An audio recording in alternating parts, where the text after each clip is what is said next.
জুলাই আন্দোলন দমনে শেখ হাসিনার নির্দেশে সাবেক ডিএমপি কমিশনার হাবিবুর রহমান ছাত্র জনতাকে গুলি করে হত্যার নির্দেশ দেন। এই তথ্য উঠে এসেছে তদন্ত প্রতিবেদনে। বান্ডেল থাকলে প্রতি সেনমানিতে টাকা বাঁচবে। বিকাশ সেনমানি বান্ডেল কিনে জিতুন প্রতি লেনদেনে।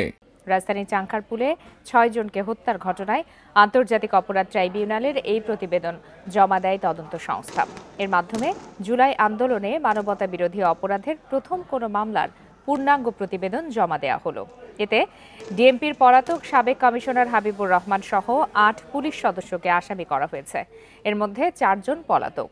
চিফ প্রসিকিউটর জানান, ৯০ পৃষ্ঠার মূল প্রতিবেদনের সাথে শেখ হাসিনার গুলির নির্দেশ দেওয়ার অডিও রেকর্ড সহ চাংখারপুলে হত্যাকাণ্ডের ১৯টি ভিডিও ক্লিপ যুক্ত করা আছে। চাংখারপুলে পুলিশের গুলিতে নিহত হয় শহীদ আনাস, জুনায়েদ, ইয়াকুব সহ ৬ জন।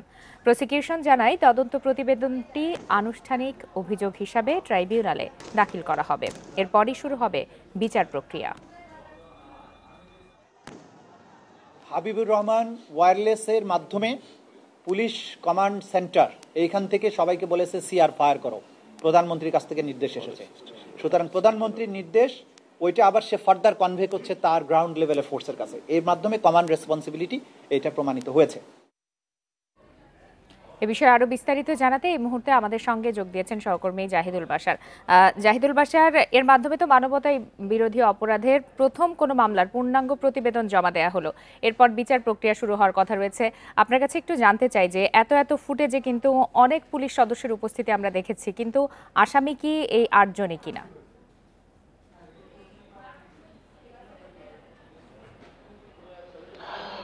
লোপা, আপনাকে ধন্যবাদ। দেখুন, আপনি একেবারে গুরুত্বপূর্ণ একটি প্রশ্ন উত্থাপন করেছেন। এই প্রশ্নটি অনেকের আছে এবং চিফ প্রসিকিউটর এর আগেও বলেছেন, এই প্রশ্নটি আজকে আমরা করেছিলাম তাকে। দেখুন, এই প্রত্যেকটি ঘটনায়, যেমন চাংখারপুলের যে ঘটনা, নিশ্চয়ই এরই মধ্যে অনেকেই দেখেছে যে সরাসরি চায়না রাইফেল ব্যবহার করে সেখানে পুলিশের বিভিন্ন শাখার এপিবিএন সদস্য সহ নিয়মিত পুলিশ বাহিনী যারা রয়েছে তারা গুলি করছে। তো সেই ঘটনায় এখানে ৮ জনকে, অর্থাৎ সিনিয়র পুলিশ কর্মকর্তা হিসেবে আমরা ডিএমপি কমিশনারের নাম দেখেছি এখানে রয়েছে, কিন্তু এছাড়া অন্যরা কি এই ঘটনার সাথে জড়িত না? এই প্রশ্নের উত্তর দিয়েছেন চিফ প্রসিকিউটর। তিনি বলেছেন যে এই ঘটনায় সরাসরি 2টি অডিও ক্লিপ যুক্ত করা হয়েছে। তার মধ্যে একটি রয়েছে শেখ হাসিনার গুলির নির্দেশ দেওয়া, এবং তিনি বলেছেন যে শেখ হাসিনার গুলির নির্দেশের সেই অডিও ক্লিপটি সহ তার এই ঘটনাকে উল্লেখ করে ডিএমপি কমিশনার তিনি ওয়্যারলেস মেসেজে বলেছেন যে চায়না রাইফেল ব্যবহার করে ছাত্র জনতার উপরে গুলি চালাতে। তাহলে শেখ হাসিনার নাম কিন্তু এই মামলায় নেই। এটি একটি বড় প্রশ্ন, যেমনটা আপনি জিজ্ঞেস করেছিলেন। দেখুন, শেখ হাসিনার বিরুদ্ধে আরেকটি স্পেশাল একটি মামলা রয়েছে। সুতরাং তার ক্ষেত্রে তখন তার যখন তদন্ত প্রতিবেদন দেওয়া হবে সারা দেশের সুপ্রিম কমান্ডো হিসেবে, মানে সুপিরিয়র কমান্ড কাউন্সিল থেকে তার যেই নির্দেশনা সেই জায়গা হিসেবে তার ক্ষেত্রে এই যেই তদন্ত প্রতিবেদন বা এই চাংখারপুলের ঘটনাটিও তার মামলার ক্ষেত্রে যে যুক্ত হবে। এভাবে আইজিপির জন্য যে মামলাটি রয়েছে সেখানে যে এই ঘটনাগুলো যুক্ত হবে, অর্থাৎ কেউই কোনো মামলা থেকে পার পাবেন না, এটি চিফ প্রসিকিউটর আজকে বলেছেন।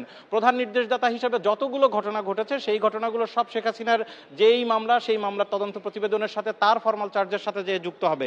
এভাবে বিভিন্ন পর্যায়ে আওয়ামী লীগের সেই এলাকার যারা এমপি রয়েছেন বা মন্ত্রী যারা দায়িত্ব পালন করেছেন বা সেখানে পুলিশের অন্যান্য বিভিন্ন গোয়েন্দা শাখার যারা দায়িত্ব পালন করেছেন, এই সবার ক্ষেত্রে সবগুলো ঘটনা একত্রিত হবে বিভিন্ন মামলার ক্ষেত্রে।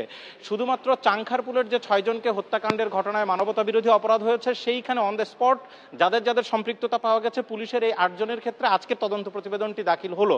এর সাথে সংশ্লিষ্ট যারা রয়েছেন তাদের ক্ষেত্রে তাদের মামলার ক্ষেত্রে যে এই বিষয়টি যুক্ত হবে। সুতরাং কেউ আসলে পার পাচ্ছেন না। দেখুন, একটি বিষয় নিয়ে খুবই ধোঁয়াশার মধ্যে ছিল যে কবে নাগাদ চূড়ান্ত প্রতিবেদন বা তদন্ত শেষ হয়ে দাখিল হবে, তারপরে আনুষ্ঠানিক বিচার প্রক্রিয়া শুরু হবে।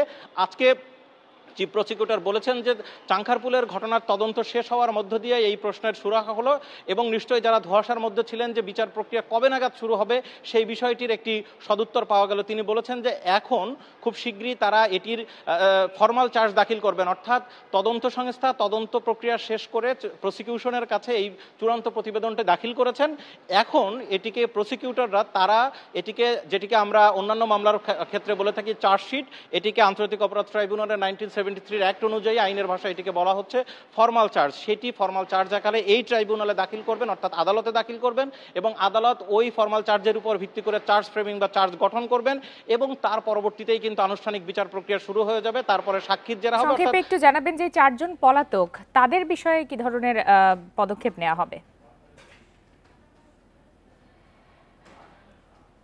দেখুন, ফর্মাল চার্জ যখন গঠন করা হবে, চার্জ গঠনের সময় তখন আদালত সেখানেই জিজ্ঞেস করবেন যে আসলে এখানে কারা কারা এই মামলার সাথে এখন পর্যন্ত যে আসামিরা রয়েছেন তারা কারা গ্রেপ্তার আছেন এবং কারা পলাতক রয়েছেন। যারা পলাতক রয়েছেন আইন অনুযায়ী তাদের বিরুদ্ধে সেই সময়, অর্থাৎ এখানে 4 জন পলাতক রয়েছেন, ডিএমপি সাবেক কমিশনার হাবিবুর রহমান সহ 4 জন পলাতক রয়েছেন, 4 জন গ্রেপ্তার রয়েছেন।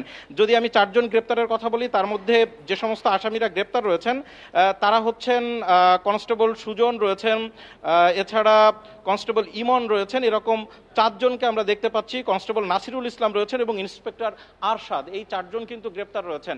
তো যখন চার্জ ফ্রেমিং হবে সে সময় আদালতের পক্ষ থেকে যারা পলাতক রয়েছেন তাদের বিরুদ্ধে নিয়ম অনুযায়ী বাংলা এবং ইংরেজি পত্রিকায় তাদেরকে আত্মসমর্পণের জন্য সেখানে কিন্তু বিজ্ঞপ্তি দেওয়া হবে, যেটি আইনের প্রক্রিয়া রয়েছে। তার পরবর্তীতে তারা যদি সেখানে তারা পলাতক থেকে যান তবে তাদের পক্ষে রাষ্ট্র কর্তৃক আইনজীবী নিয়োগ হবে এবং তার পরবর্তীতে কিন্তু বিচার প্রক্রিয়া চলবে।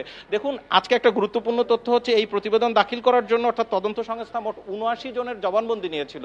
চিফ প্রসিকিউটর জানিয়েছেন যখন আদালতে এই বিষয়টি নিয়ে জেরা হবে তখন তারা হয়তো এখান থেকে গুরুত্বপূর্ণ সব জবানবন্দি সবার হয়তো সব সাক্ষীকে না আনলেও গুরুত্বপূর্ণ সাক্ষীদেরকে সেখানে আনবেন এবং তাদের জবানবন্দি সেখানে তারা গ্রহণ করবেন। সব মিলিয়ে আরেকটি বিষয় এখানে একটু বলে রাখা দরকার, সেটি হচ্ছে যে আরও একটি মামলার, অর্থাৎ যেটি সাভারের আশুলিয়াতে জানান যে 6টি মরদেহ পোড়ানো হয়েছিল, সেই মামলার তদন্ত প্রক্রিয়া কিন্তু একদম শেষ। যে কোনো সময় প্রসিকিউশনের তদন্ত প্রতিবেদন জমা হবে। অর্থাৎ আমরা যেটি দেখতে পাচ্ছি যে আন্তর্জাতিক অপরাধ ট্রাইব্যুনালের মূল যে বিচারিক প্রক্রিয়া সেটি কিন্তু ধীরে ধীরে শুরু হয়ে যাচ্ছে। আজকে তদন্ত প্রতিবেদন একটি শেষ হলো, এখন দেখার বিষয় যে কবে নাগাদ এটি চার্জ বিচার প্রক্রিয়া শুরু হয়। জি, জাহিদুল বাশার, আপনাকে অসংখ্য ধন্যবাদ।